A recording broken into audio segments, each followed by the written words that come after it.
Hola, muy buenas tardes, bienvenidos a esta plática que vamos a tener hoy conmemorativa al Día Internacional de los Pueblos Originarios. Este día que se empezó a conmemorar a partir del 23 de diciembre de 1994, cuando la Asamblea General de las Naciones Unidas se reunió para discutir acerca de las problemáticas que habían en estos pueblos, sobre todo las necesidades que existían y cómo no habían sido incluidas en la sociedad. Es importante reflexionar hoy acerca de la importancia de los pueblos para conformar el bagaje cultural de las naciones. Específicamente hablando de México, hay muchísimas cosas que hay que discutir, pero sobre todo, y quiero utilizar mucho esta palabra, que es la de reflexionar acerca de cómo han sido incluidos o excluidos los artistas indígenas dentro de la historiografía del país. Y para esto, quiero hacer hoy un recorrido por la historia del arte en México y cómo estos artistas han tenido pertinencia dentro de las artes, cómo han sido representados, pero quizá no hayan sido representados a partir de sus propias vivencias, es decir, los representados no hacen sus obras, sino que solamente forman parte del imaginario de un país. Y esto, obviamente tiene toda una historia y es lo que vamos a tratar de dilucidar hoy. Y para comenzar, tenemos que entender que el lugar, el territorio en el que se asienta México, estaba conformado por diferentes culturas, todas ellas con diferentes idiosincrasias, con diferentes formas de organización, pero algo que definitivamente las caracterizaba eran comunidades artísticas. Siempre esto es algo que siempre se habla, ¿no? En las comunidades o en las culturas mesoamericanas, siempre había artistas, es decir, había pintores, escultores, escribanos, y esto, va a ser algo que va a trascender una vez que México es conquistado. Y después de la conquista van a suceder muchas cosas que van a cambiar por completo la forma de organización de las ciudades, pero también la forma de organización de los artistas. Por el momento, hay que ver que en 1923, Fray Pedro de Gante crea la primera escuela en México que tenía como finalidad evangelizar a las personas indígenas. ¿Y cómo lo iba a hacer? Enseñándoles el español primero, y en lo que ellos estaban aprendiendo el idioma, también estaban aprendiendo parte de la religión católica.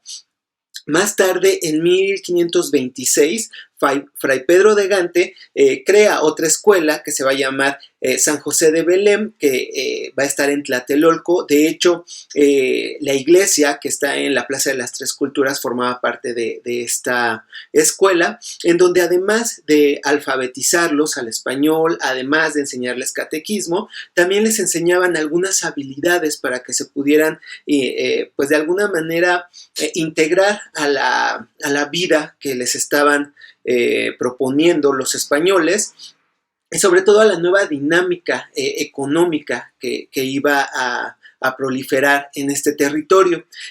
Una de las cosas que les van a inculcar son las artes, es decir, van a aprender pintura, van a aprender música, y esto va a tener también que ver con esta idea de refinar al salvaje, ¿no? Por medio de las artes, de las altas artes, van a poder refinarse y van a poder quitarse este bagaje cultural que ellos tenían. Uno de los artistas que más se ha estudiado de esta época es el artista indígena Marcos Zipac de Aquino, que este era un pintor tlacuilo, es decir, él desde antes se dedicaba a las artes y vivía en una comunidad muy específica en donde se congregaban los artistas. Él vivía en el antiguo Calpulli de Cuepopan, en donde vivían, como les digo, todos los artistas, y por eso sabemos que él, antes de la llegada de los españoles, ya se dedicaba a las artes, y cuando llegan, pues decide inscribirse a esta escuela. Bueno, quizá no decide, sino que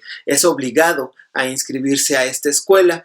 Y aquí nos damos cuenta de un primer momento en donde se despoja a este artista de su identidad. En primera, porque pues se llama Marcos, que es un nombre bíblico que seguramente se le puso para poder entrar a la escuela. Zipac, que va a ser su primer apellido, va a ser quizá el bagaje que va a conservar de sus raíces indígenas, pero su segundo apellido va a ser de Aquino, que obviamente pues seguramente proviene porque nació el 28 de enero, el día de Santo Tomás de Aquino, o porque fue apadrinado por alguien que tenía este apellido, que era algo muy común, que una persona de origen español los apadrinaba y entonces adquirían su segundo apellido. Aquí estamos hablando también de esta idea de quitarle el nombre a alguien para poder darle una identidad refinada y, como les digo, pues quitarle todo su bagaje cultural. Marcos Zipac de Aquino va a ser un artista, quizá el único artista de esta época que va a ser tan estudiado.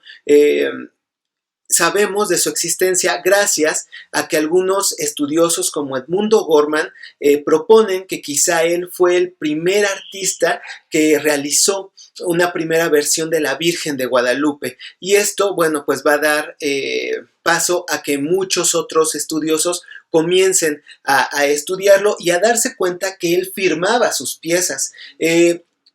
Para esto, bueno, todos los artistas que estaban en esta escuela de San José de Belén, la idea era también que se insertaran dentro de, dentro de una parte laboral, y entonces, bueno, pues él empieza a hacer murales. Esto también quiere decir que muchos artistas indígenas seguramente hicieron los primeros murales, estos del siglo XVI, para todas las iglesias que se edificaron en el siglo XVI. Y como les digo, Marcos Zipac de Aquino va a ser el único artista que va a ser estudiado, que un poco se va a conocer su firma, que se sabe cuáles son los murales que hizo, sobre todo en Puebla. Y aquí nos damos cuenta de alguien que, bueno, además de estar ya adaptándose a esta nueva estética española, a esta nueva estética que provenía del viejo continente, también vamos a poder ver algunos aspectos que van a ser identificados como parte de su bagaje indígena.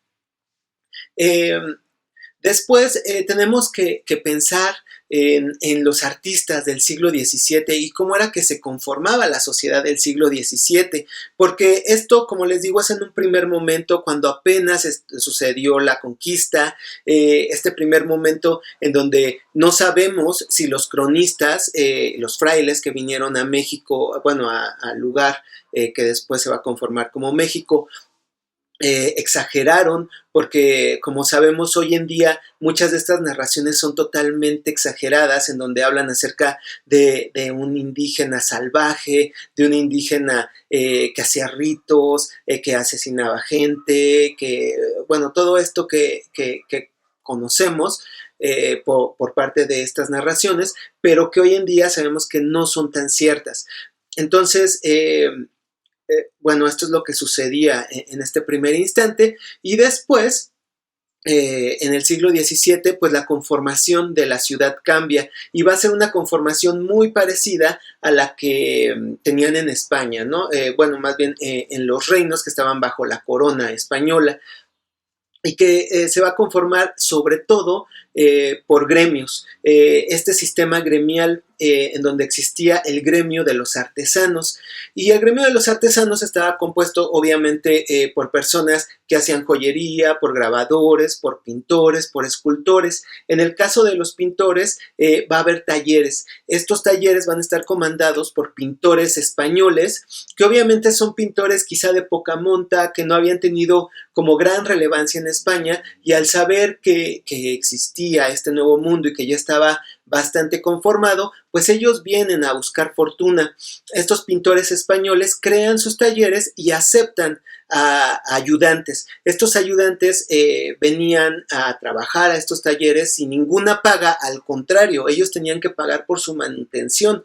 Esto va a ser un sistema que se va a replicar de Europa y que van a traer a América, y va a ser la única manera en la que van a poder aprender pintura algunas personas, y sobre todo estos indígenas que ya, pues más bien están mezclados, ya va a haber ya van a ser mestizos más bien, y esto lo sabemos obviamente por los apellidos. Lamentablemente hoy en día no podemos seguir el rastreo de todos los artistas del siglo XVII que estuvieron en estos talleres porque sería imposible, pero bueno, sabemos cómo se conformaban los talleres y sobre todo las personas que salieron de estos lugares. Podemos hablar, por ejemplo, de Miguel Cabrera o Cristóbal de Villalpando, que formaron parte de un taller. Después ellos crean sus talleres y van a ser de los máximos exponentes del arte mexicano novohispano. Después tendría que hablar acerca del siglo XVIII, este momento en el que se crea la Academia de San Carlos. En un video anterior hablé acerca de la creación de la Academia de San Carlos y como les decía, esta academia se crea en 1781 y se crea en un momento en donde las ideas de la ilustración estaban al tope y estas ideas de ilustración tenían mucho que ver con la idea del progreso. ¿Y cómo se conseguía el progreso? Por ejemplo, la ciencia había demostrado que servía para progresar. Podemos hablar también de la revolución industrial y cómo esto afecta a todas las comunidades, pero también le da otro aspecto y miras a un mejor futuro. En este sentido, las artes también tenían que servir para crear un desarrollo social. Y obviamente veían a todas las culturas ancestrales, todo el folclore, las tradiciones, sobre todo, como algo del pasado, como gente que se aferraba al pasado y que no quería progresar. En este sentido, todo lo que olía o se percibía como antiguo, pues es desechado y tratan de quitarlo totalmente de las grandes esferas. La Academia de San Carlos se hizo precisamente para personas naturales, es decir, para personas que habían nacido en el territorio mexicano. Y es interesante porque a pesar de esto, no cualquiera podía ingresar a la Academia de San Carlos, tenían que venir de una estirpe noble en todo caso. Hay que recordar que en este momento los nobles prehispánicos o los descendientes más bien de esta nobleza tenían pues ciertos privilegios. En este sentido hay un pintor que se llama Pedro Patiño Ixtolinque, que se aprovecha de esto. ¿Por qué? Pues su padre se hace pasar por un noble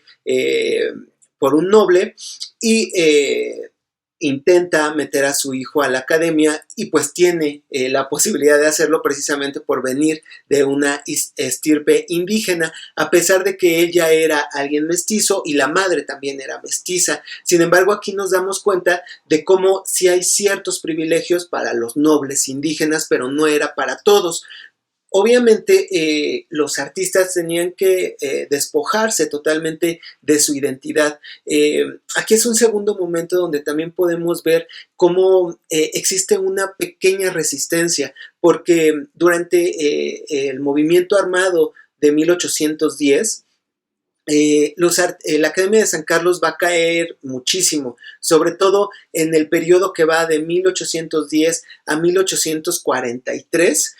La Academia de San Carlos va a quedar olvidada porque todas las miras estaban en los procesos independentistas y en todos los procesos que estaban surgiendo en México, y los artistas que están estudiando ahí van a aprovechar para hacer algunas obras que van a tener algunas influencias prehispánicas, un poco también resistiéndose a esta idea de desprenderse de su identidad.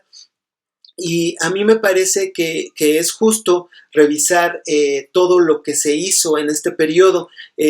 Algunos pensadores, historiadores como Justino Fernández, en su obra Arte Mexicano, habla acerca precisamente de las obras que se hicieron en este periodo, y él dice que llegan a ser obras no bien hechas y que fueron muy criticadas porque no se veía aún una identidad mexicana y había muchísimos elementos que recordaban a las culturas prehispánicas, y esto hacía que la escuela no avanzara hacia o no progresara hacia la estética europea, pero tampoco tenía una identidad mexicana, o sea, estaba justo en medio y hacía que las figuras fueran un poco hieráticas, que no tuvieran expresiones, que no tuvieran forma. Entonces, bueno, va a ser un periodo, como les digo, muy poco estudiado, pero podemos empezar a ver cómo algunos artistas empiezan a poner algo de su bagaje, ya que se descuidaron las autoridades de la Academia de San Carlos.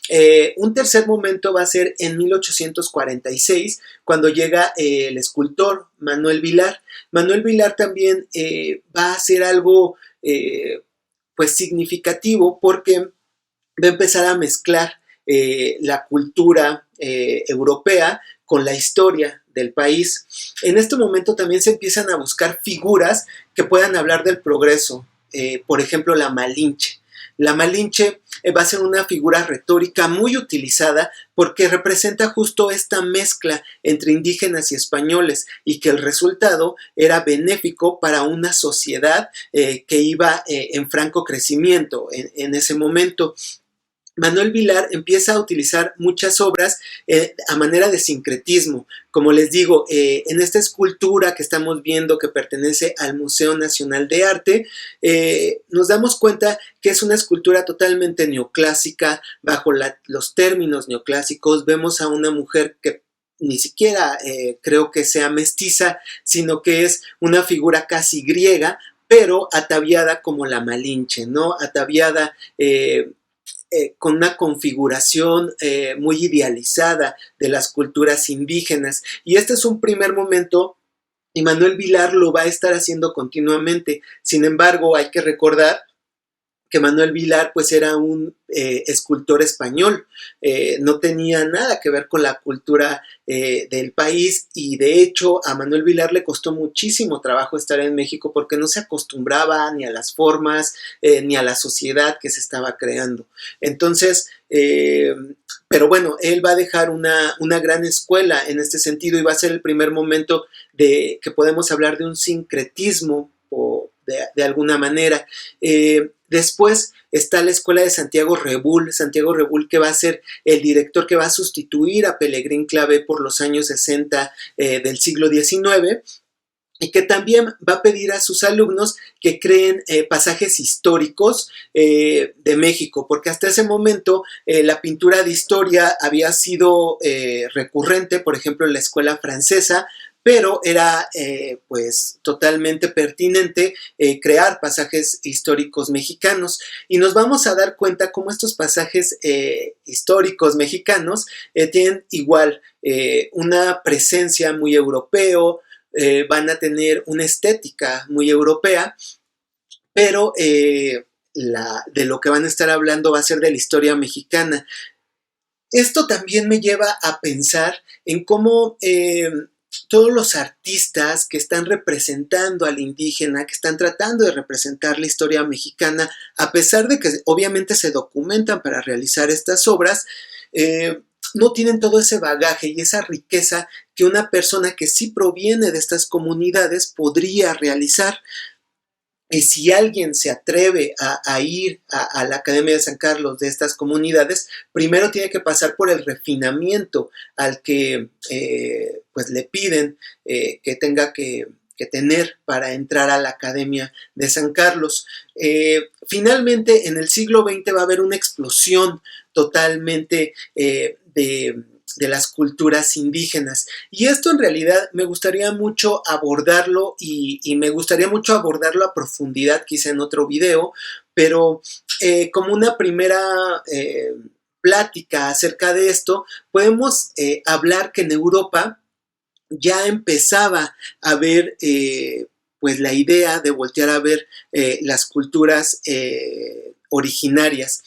Por ejemplo, en Alemania, desde el siglo XVIII, más o menos por 1870, aparece un grupo de pintores que se va al campo y empieza a ver cómo en el campo se desarrolla una vida muy diferente, y se dan cuenta que hay pintores que lo hacen desde el instinto, es decir, no tienen una carrera tal como pintores, no tienen instrucción, pero el instinto, esta idea de lo natural en el arte, crea grandes formas. Para 1904 va a haber un grupo también en Alemania que se va a denominar como Die Bruck. Este grupo va a intentar también irse al campo y se da cuenta que todas estas poblaciones que están fuera de la ciudad crearon otro arte y que es importante voltear a verlo. También tenemos que entender a artistas como Picasso o Vlaminck, que ven en las esculturas africanas una buena forma de arte. Ellos se dan cuenta que no son piezas etnográficas, sino que es arte en sí. Y por ejemplo, Picasso se basó mucho en las esculturas africanas para poder crear todo lo que tiene que ver con el cubismo.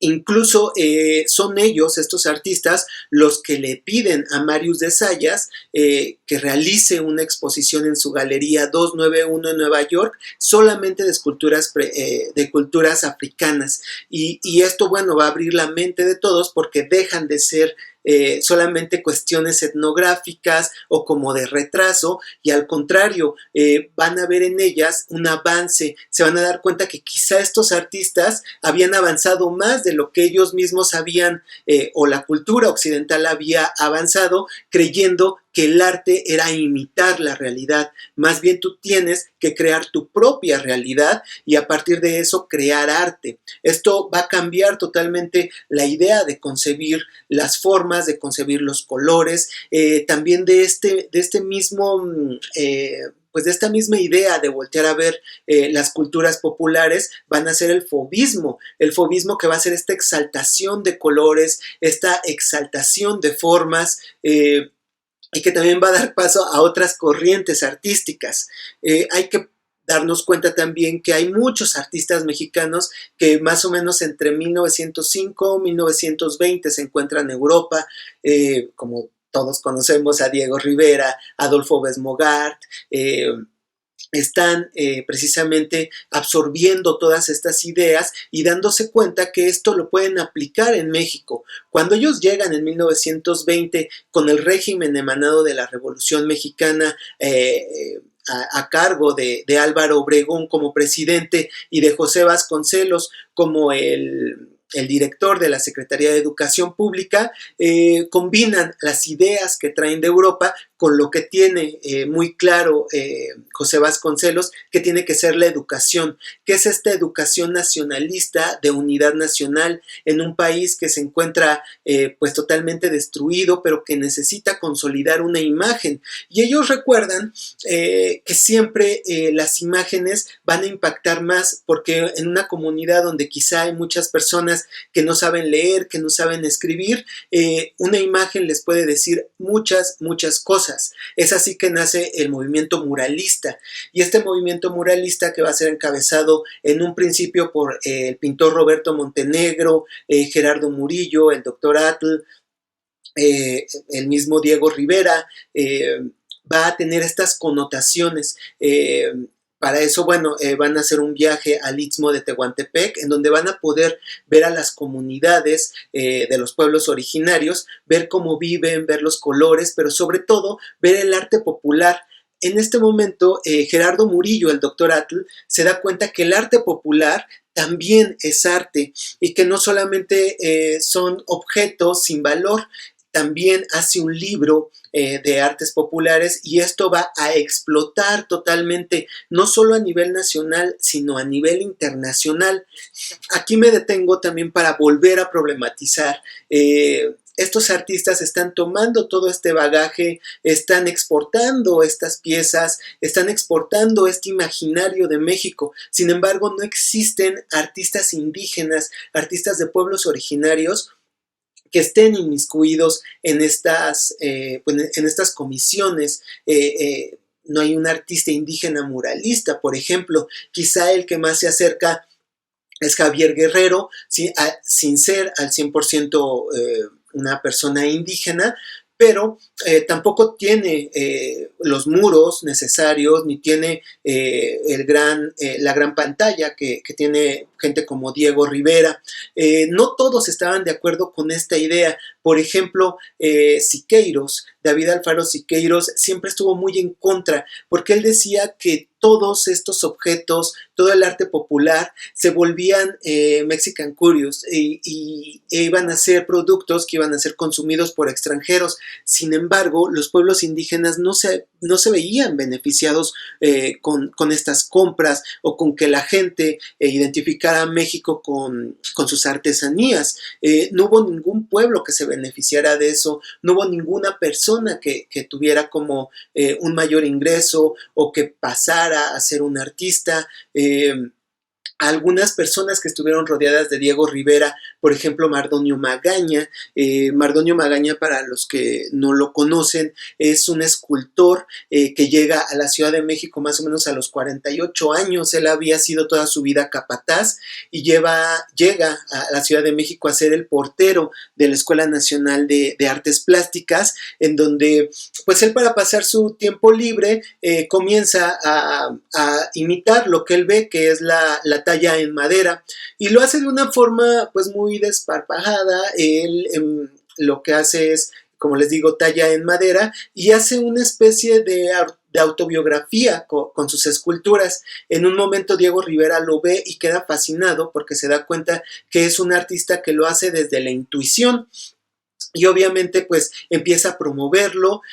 Va a haber algunos promotores de arte que van a seguir su obra, que van a contratarlo, que van a comprar sus piezas. Diego Rivera lo lleva de hecho a Nueva York. Bueno, a él no, lleva sus piezas a Nueva York y sus piezas son compradas por la Fundación Rockefeller y aún hoy en día están en la Fundación Rockefeller. Entonces, bueno, quizá es uno de los pocos artistas que venían de algún pueblo que pudieron triunfar. Quizá podríamos hablar también de los niños de las escuelas de pintura al aire libre, que las escuelas de pintura al aire libre también fue un proyecto que nace en 1923 con la idea de que los niños que vivían en poblaciones rurales o que vivían más bien a las orillas de la ciudad pudieran tener una iniciación artística y que lo pudieran hacer otra vez a partir del instinto, a partir de la naturalidad. Las obras de los artistas de las escuelas de pintura al aire libre viajan a Nueva York, viajan a España. Se dice que Picasso vio estas piezas y le parecieron fantásticas. Entonces, hasta ahí podríamos pensar en que hay cierta repercusión, pero otra vez no existe un artista indígena que haya pasado pues o que haya tenido gloria. Quizá y por último podría mencionar a María Izquierdo, quien siempre habló acerca de su indigenismo o de su descendencia indígena. Sin embargo, tampoco es que viniera totalmente de una comunidad como tal. Lo que vemos entonces es que existe una representación, pero no existen representantes. Y hoy en día es lo que tenemos que comenzar, pues sobre todo a cuestionar, a reflexionar y a darnos cuenta que hay una gran oportunidad para que en los museos comencemos a revisar la historia de los personajes o de los artistas indígenas. Afortunadamente hoy en día hay muchos artistas que han podido tener una gran relevancia en el extranjero, incluso aquí en México, y qué chistoso decir, ¿no? En el extranjero e incluso aquí en México, porque no han sido valorados del todo. Quizás sabemos por noticias que hay un artista huichol que está haciendo cosas en Francia, pero no está haciendo cosas en México. Entonces hay que abrir espacios, hay que abrir la mente y sobre todo hay que darnos cuenta que hay que dejar de ver a las comunidades indígenas, a los pueblos originarios como la otredad, siempre a partir de la otredad, darnos cuenta que somos una unidad y lo que sucede en esas comunidades nos atañe también a nosotros y nos debe de importar y tenemos que empezar a darnos cuenta de las necesidades que obviamente no se basan solamente en ser visibilizadas, sino que puedan tener los mismos recursos que existen en las grandes ciudades y sobre todo, como les digo, que seamos parte de una unidad. Ojalá que este video sirva para empezar a reflexionar, para que haya más estudios. Esto es un primer esbozo acerca de este tema. Solamente quisimos hacer este video para conmemorar este día, pero también para darnos cuenta de todas las posibilidades que tenemos. Si ustedes tienen alguna otra reflexión, alguna opinión, déjenla en los comentarios. Es bien importante que hagamos comunidad, no solamente como parte del Museo Nacional de San Carlos, sino como parte, como les digo, de una comunidad, que es lo que en el museo estamos proclamando hacer, una comunidad que sea en donde todos podamos participar y en donde todos podamos ser parte de esto. Pues muchísimas gracias por escucharme y bueno, pues a reflexionar acerca de estos temas. Muchas gracias.